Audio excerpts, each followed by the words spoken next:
페이지에 있습니다.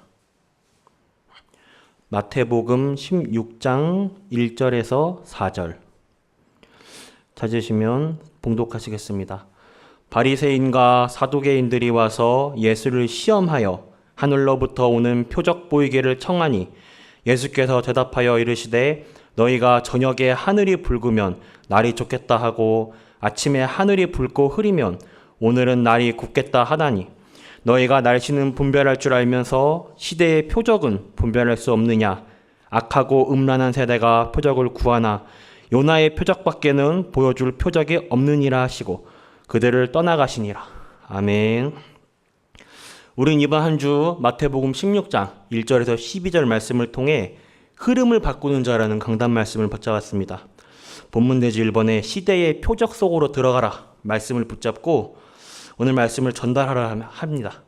오늘 본문 말씀의 앞장 마태복음 15장에는 예수님께서 수많은 병자를 고치시는 내용이 나옵니다. 그 후에 오늘 본문 말씀인 16장에 보면 바리새인과 사두개인들이 예수님을 찾아와서 하늘로부터 오는 표적 보이기를 요청하였습니다. 그 이유는 그들은 예수님께서 수많은 표적들을 행하셨다는 것을 알고 있음에도 불구하고 예수님을 그리스도로 믿지 않았으며 그들은 오직 자신들의 종교적 기득권과 정치적 이익에만 관심이 있었기에 눈엣가시 같은 예수님을 잡아들일 빌미를 마련하기 위해 예수님께 표적을 요청하신 것입니다. 예수님은 이에 대해 두 가지 반응을 보이셨습니다. 첫째로는 하늘에서 일어나는 기후변화를 통하여 날씨는 분별하면서도 시대에 표적을 분별하지 못하는 그들의 영적 무지를 질책하셨습니다. 두 번째로 그들의 영적인 무지함과 예수님을 배척하려고만 하는 그들의 악하고 음란한 태도를 신랄하게 비판하셨습니다. 그리고 예수님께서는 최종적으로 요나의 표적밖에는 보여줄 표적이 없다고 선언하셨습니다. 그렇다면 요나의 표적이 무엇인가? 첫 번째로 요나서에 예표된 그리스도입니다. 요나는 구약시대의 선지자입니다. 요나는 바벨론 포로 이전의 사람이었습니다.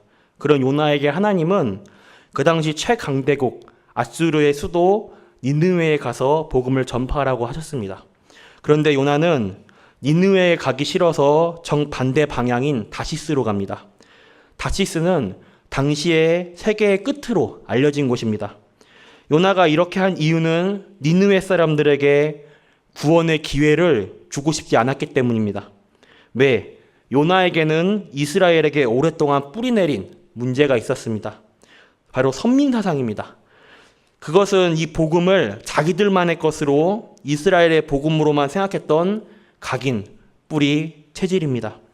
요나가 탄 배는 풍랑을 맞이하게 되고 요나는 제비뽑기에 의해 바다에 빠지게 됩니다. 그런 요나를 큰 물고기가 잡아먹습니다. 요나는 물고기 뱃속에서 사흘 동안 갇히게 됩니다. 그러다 요나는 하나님의 명령으로 물고기 밖에 나가게 되고 억지로 니느웨의 복음을 전파하게 됩니다. 물고기 뱃속에서 사흘 동안 죽음을 경험하다 밖으로 살아나온 물고기 뱃속의 요나 사건은 그리스도를 예표하게 됩니다. 이것은 십자가에 죽으시고 무덤에서 사흘 동안 장사되셨다가 무덤 밖으로 죽음에서 부활하신 그리스도를 의미합니다. 그러면 두 번째입니다. 요나의 표적은 예수님의 부활입니다. 다시 본문으로 와서 예수님은 왜 보여줄 것이 요나의 표적밖에 없다고 하셨을까? 예수님은 그동안 본인이 그리스도라는 수많은 표적들을 보여주셨습니다. 그럼에도 많은 사람들은 이 예수님이 그리스도 되심을 알지 못하였습니다.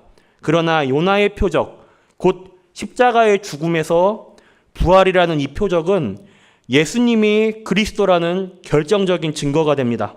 또한 이것은 바로 예수님이 부활이 예수님을 하나님으로 믿을 수 있는 증거가 됩니다. 예수님의 수많은 표적들을 보았음에도 불구하고 십자가 사건이 일어나기 전까지 예수님의 제자들을 비롯해 많은 사람들은 예수님이 그리스도 되심을 전혀 알지 못하였습니다. 예수님이 부활하신 이후에야 부활을 통하여서 요나의 표적을 보여주셨을 때 비로소 이 예수가 그리스도 되심을 믿었습니다.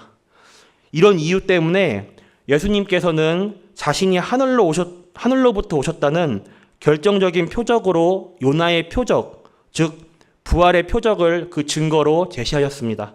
결론입니다. 부활은 하나님만이 하실 수 있는 최고의 능력이고 또 사망을 깨고 영원한 생명으로 가는 첫 단추가 됩니다. 부활은 예수님께서 하나님이시라는 결정적인 표적이고 또 그것을 믿을 수밖에 없는 결정적인 증거입니다. 예수님의 십자가 사건은 우리의 죄 때문에 우리의 죄를 대속하신 사건이라면 예수님의 부활은 우리를 의롭다 하시기 위하여 보여주신 표적입니다.